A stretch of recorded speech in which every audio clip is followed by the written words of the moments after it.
about the riding styles and all that, but he's doing a very, very good job, though, of putting the bike exactly in a position, Jeffrey Herlings, where Roczen has to go around the outside. He's got the radar on. He's almost riding a little bit like Max. Yeah, but Paul, is Roczen holding back, or is he actually just trying to find somewhere to overtake? Well, this is it. I mean, he's got to ride pretty hard to stay with him anyway. They're the fastest riders on the track. Or actually, there's 4 or 5 guys on the 150s. So they're not blazingly fast like we've seen in the past. But I don't know. I think it's Roczen. And the thing is, the problem with Roczen, if he is holding back, he can quite as easily make a mistake and fall down whilst just trying to be too smart and hang back anyway. Here we go again, in the outside, through the waves. Portuguese fans getting well into it. Roczen just doubling in on the first bit there, I mean. And landing in on the berm as well. Look at it now, down the side. He's not going to go round. He's going to square off. No, Jeffrey's got the faster line up the hill there. So Roczen then again working the outside lines. He's going to come out of there nice and early, is he? Well, no, he just takes a bit of a stab, loses a bike length or so as he drops downhill. As we said a moment ago, Herlings just utilising all the insides, making his teammate work around the outside where he has to, follow where he needs to. And I think actually just through that wave section and downhill, if he hasn't done him by the finish line, Ken Roczen, I think that might be the area where he feels it's going to be the best position. Look at Herlings protecting the inside through there again, coming across the pit lane.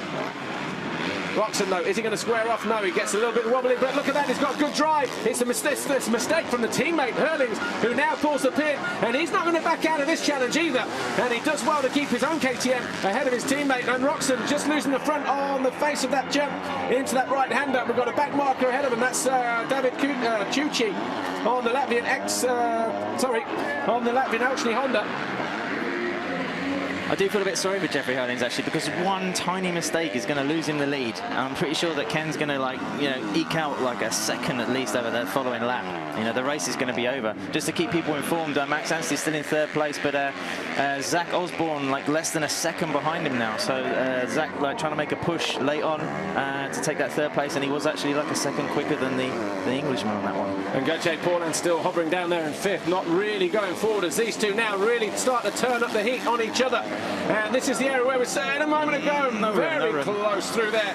And watch Herlings now. He goes inside. There's a back marker ahead of Roczen. He can't do the slingshot through that turn.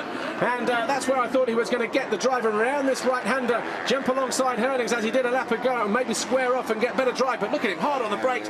Tries it again, though. And we've seen some action in the past couple of years over there, down that part of the circuit between the two Yamahas, the Philipparts and Cairoli, remember? Yeah. And as long as these two don't, well, they'll do well to avoid such a... Philippart's left with a broken finger, I think. He wasn't too happy that day. He wasn't. Well, look at these two now, really letting it all hang out. I think Jeffrey Herlings a moment ago got the wake-up call that he needed. Not that he needed one anyway, but just his teammate showing enough of a front wheel as they came through the finish line area a lap ago. 4 more laps. Gerald Weaver hangs out the board to Ken Roczen. Anstey 20 seconds behind this battle in 3rd place. Again, a mistake from Herlings. Uses the same line. Both now. But I tell you what, when they whip in opposite direction. But he's got the inside come up this hill, and he's just making himself as big as possible. Roczen's got a lot of work to do to pass on that outside line. Still got to go round and command the inside down this next section. And he's not managed to do that there, but he goes again to the outside.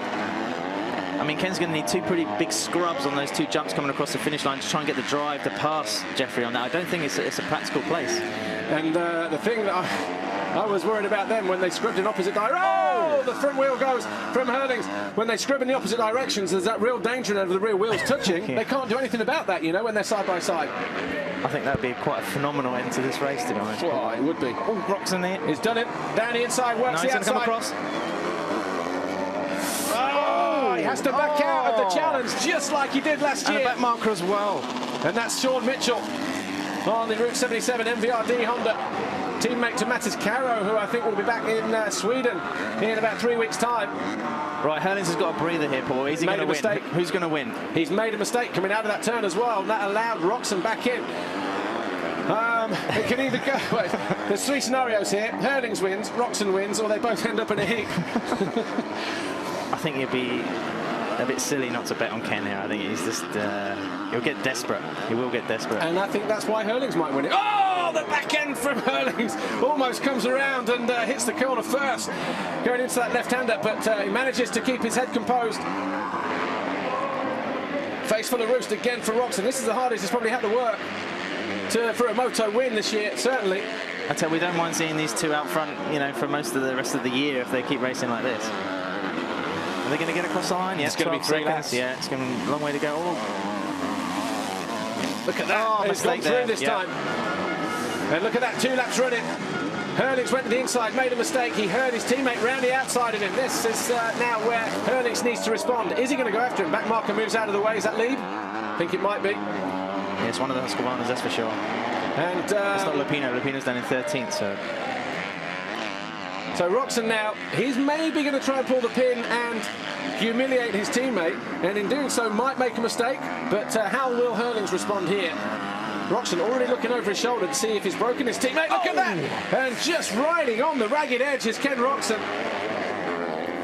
And I wouldn't be surprised if Herlings saw that. That was the moment he went through on the right-hand side there, number 94. Well, this was 2 laps ago. That was the first attempt, wasn't it? Yeah. The first attempt, though, probably was about the 12th. But see the scrub off there, awesome. And these two have been like this now for what, the last 15 minutes, pretty much? The front just almost tucking, yeah. Yeah, that was a couple of laps ago as well.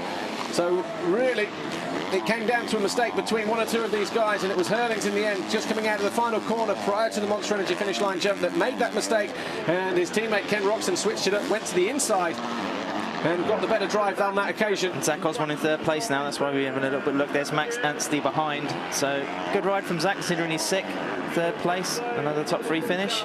Yeah, Dixon will be pleased with that one. Steve Dixon, of course, team owner of that bike at Cosworth Wild Wolf Yamaha squad. But a little bit surprised with the lack of urgency with Gauthier Paulin on the Monster Energy Yamaha. He was in there with this bunch at the start of the race, and he's just It's a possibility he might have bent a lever or something like that on that crash. I mean, it's something like you say, he hasn't come through quite aggressively as he did earlier. Yeah. Well, we just put the commentator's curse on him by saying he was so quick and smooth and not rushing it. And, he's like... Well, just as the 2 laps goes out, Ken Roczen has 1.5 seconds over his teammate Herlings. Osborne, we just saw there going through in 3rd. Max Anstey on the Monster Energy Kawasaki there in 4th. Number 99 as he comes behind Petr Petrov, 152, the Bulgarian. So the young 16-year-old getting moved out of the way by the 18-year-old Max Anstey. Then we've got Gauthier Paulin in 5th, Joel Roulon 6th, Coldenhoff is 7th. So a good ride for the Dutchman. Boutron is 8th. That would be his best ride in... has he had top 10s before? And Harry Koulas in 10th place. I mean, he was like, he's well, he's inside the top 10. He was down in 20th earlier, so... Yeah, just behind his teammate. Tonus 11th, again another rider picking himself up off the deck. Tonus, he went down and was last to get away after turn 3, turn 4, that spectacular crash where he landed on a hay bale on the first lap. So Tonus down in 11th, Nick Triest is 12th, Alex Lupino 13th, then Nichols is 14th, 15th is Petrov, Lenoir lead in the points in 17th, and Nick Oban, Mike Crass and Giacomo Del Segato rounding out the first 20. Yeah, I mean, as we were saying earlier, Paul, Jeffrey Herlings, I mean, his tactic there was just defence, wasn't it? I mean, he had no answer to Ken Roczen. Roczen now almost 2 seconds ahead right at the end of this race. And Paulin. And Tommy Searle, I mean, he's going to be back in the truck right now. I mean, what's he going to be thinking? Well, it was a golden opportunity there to pick up a good, 20 points. Absolutely, you know, or lose only 5 to Roczen. I mean, Roczen and Herlings, after all this to-ing and fro-in here, I mean, would that have taken out of them a little bit for the second moto? Just because the track's going to be, you know, after the MX1 is going to be a bit rougher. Well, their fitness levels are good, but yeah, when you're having to sort of do that and ride extra defensively and work extra hard to, you know, to make a pass or prevent a pass, then, you know, it would have taken a little bit extra out of them, and Tommy Searle will certainly be hoping so after only completing, what, half of this lap. And just looking at Paulin there on the last lap, he's going to try and get Max Anstey. He's pulled right up to the rear wheel. Looks like it. Oh, just trying to get the bike on as close as he can. Well, he's certainly got the bit between his teeth, and that's Paulin. He's got 1 lap to do it. He must do. I mean, it's a bit of a shame for Max being up in 3rd place. I mean, he couldn't end up 5th here. That's coming out of the turn 2. There's Roczen, our race leader. 2 seconds clear of his teammate. So he just needs to maybe back it off a little bit now, because... I mean, he's had, like, it's been a great performance from Ken. There's been 1 or 2 moments where you have been like, you know, he's been close. He's had a few moments. You just do wonder if he can do that for 40 minutes later in the afternoon. I don't think he'll have a problem doing that. I think his mentally and physically stronger than his teammate away from the sandy circuits, and I think we'll see that in the second moto. And again, if Herlings had anything at all, he would have maybe just put up a little bit more of a fight, you know, to chase that win, because he might not get as good an opportunity in the second moto anyway. So I think Herlings should have gone for it. That was his best tactic, wasn't it? To get out the front and try and, you know, get a lead, and then just try and extend it as long as possible until Roczen came up, because he's been setting the best lap times across here all weekend. And then if you've got to go to war as he did. Yeah. But if you get past, try and fight back, which we saw him over the finish line jump. He retook the lead straight away, but he just didn't have an answer the second or third time, did he? Jeffrey Herlings, I mean, he had like a 7-second lead at one point, so he will be probably a little bit disappointed he couldn't make that last any longer. But Ken Roczen coming across, how many motos has he won now, Paul? 5, 6. Yeah.